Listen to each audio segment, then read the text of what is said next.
Hi class, it's Jessica Licea, as I hope all you know me by now.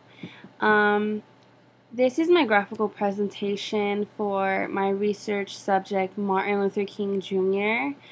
And before I go into details about the images or even a graph that I've chosen to show you all, I'd like to give you a brief overview of my essay so you kind of have a guideline of what I'm about to show you.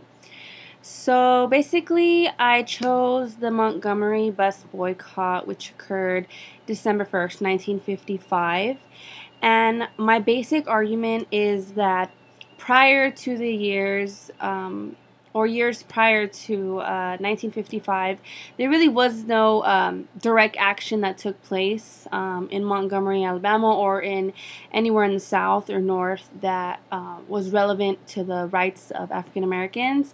So my basic argument is that the Montgomery bus boycott was the basic start off to the civil rights movement and essentially the introduction to Martin Luther King's success. So basically, it's the starting point of the civil rights movement. So as I introduce, I also introduce some other leaders and other organizations that aren't really introduced, such as the Women's Political Council, who I learned was already very direct and informative when it came to rights being violated in accordance to the buses and the transit systems. So basically, the Women's Political Council had dealt with 2 cases before Rosa Parks. So Rosa Parks was not the only woman to give up her seat. There was 2 women prior to her. One was Mary Louise Smith, and the other was Claudia Lett Colvin. So there were 2 women, or shall I say teenagers, because they were very young in their early teens. So as I'm building my argument, I introduce these 2 women to you, or to you all in my essay. I also I get into how E.D. Nixon was the president of the NAACP, and how he appointed Martin Luther King Jr. as the leader of the bus boycott, and how he, because of him, he gave King, the push he needed and the position he needed in his life to really just promote and to express everything that King had taught, preached, and practiced in his church originally. So that's my basic argument, that the bus boycott was King's major turn point in life, because it really it was kind of a make it or break it situation. He would either prove himself or prove everyone else right about African Americans, that there was no hope. But luckily, King had the skills. He had the passion, the desire, and the determination to really just pull it off and continue a very hard march and boycott, and essentially protest against transit systems. So that's the basic overview. So my first picture is very cliche, because I'm sure most of you have already seen images that are similar to this, but I just want to refresh your mind on certain posters, or shall I say signs, that were posted outside of restaurants, local restrooms, and water fountains. These were signs that were relevant in everyday life for African Americans and white Americans in Southern society. So here's my first one. It says, "We serve colored carry out only," meaning they could not dine in the restaurants. The bottom one reads, "Public swimming pool, white only."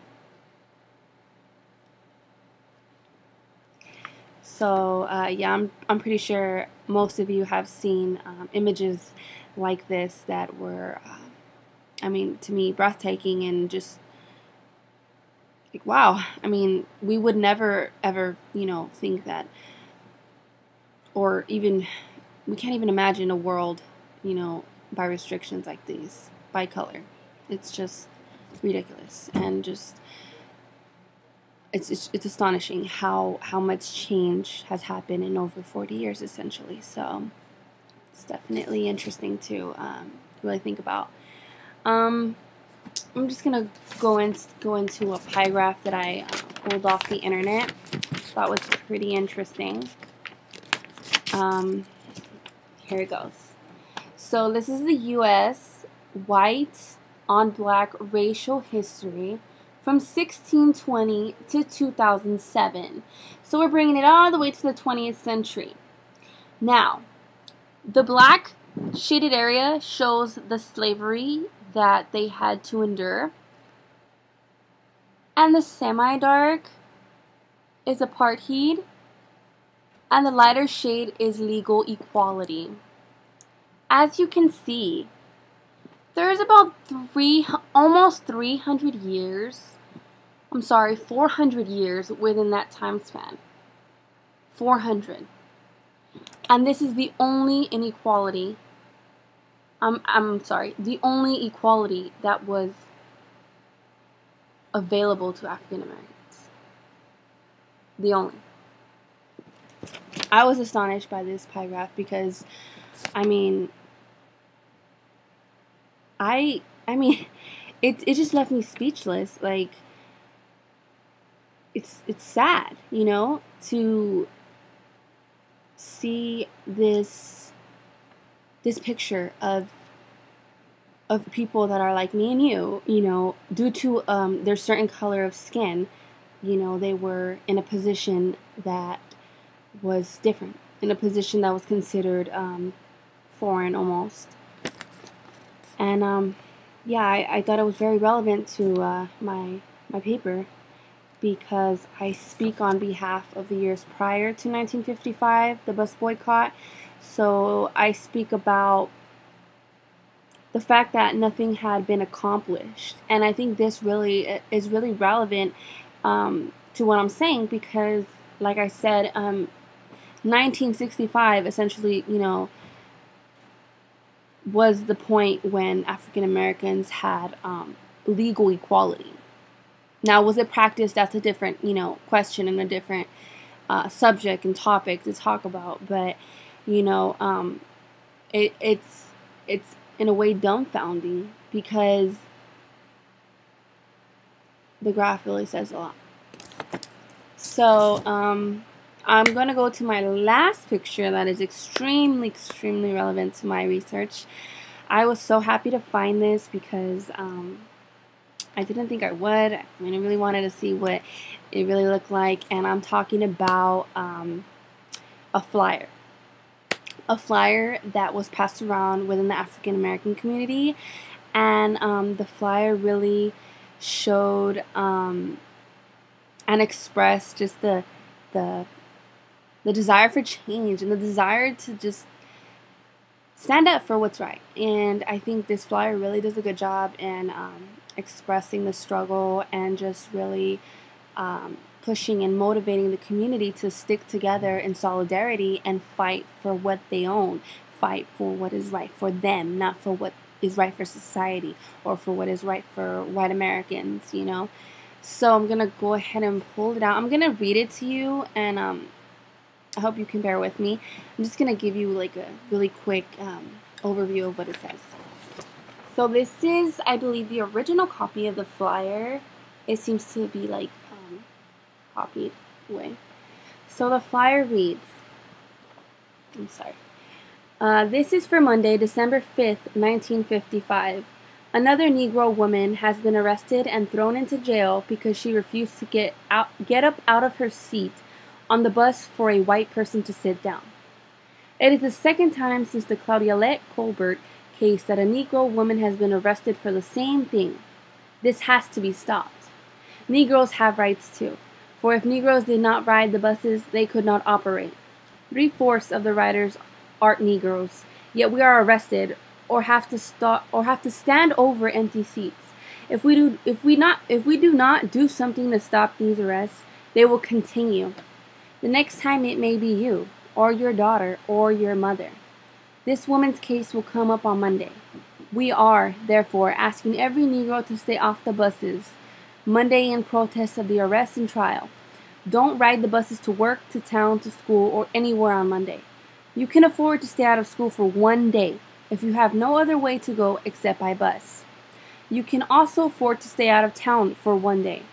If you work, take a cab or walk. But please, children and grown-ups, don't ride the bus at all on Monday. Please stay off all buses. So,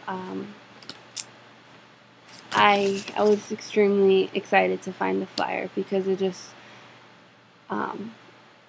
reading it kind of made me feel like I was actually there reading it, and just, I felt like, by the way, Joanne Robinson, who was a part of the Women's Council that I talked to you guys about earlier, she actually passed these flyers out because, like I said, she was already like involved in how many cases were being brought up about the transit system, and how other women prior to Rosa Parks had also, denied to give up their seat.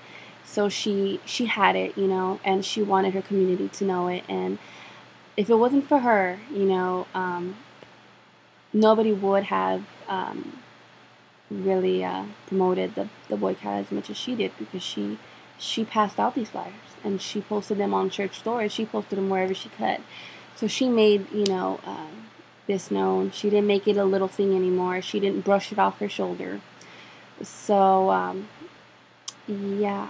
I think I want to end the video with just saying that what my definition of success is. I think it's important to kind of just go back and just really think about, after reading all the TED Talks, listening and reading Outliers and just doing all this research, just what essentially my definition of success is. And to be honest with you, I think it has gotten more complicated, but in a way it has gotten more flexible. I feel like anyone can be successful now. I don't think, never necessarily thought you needed money or you needed essentials such as, house, car.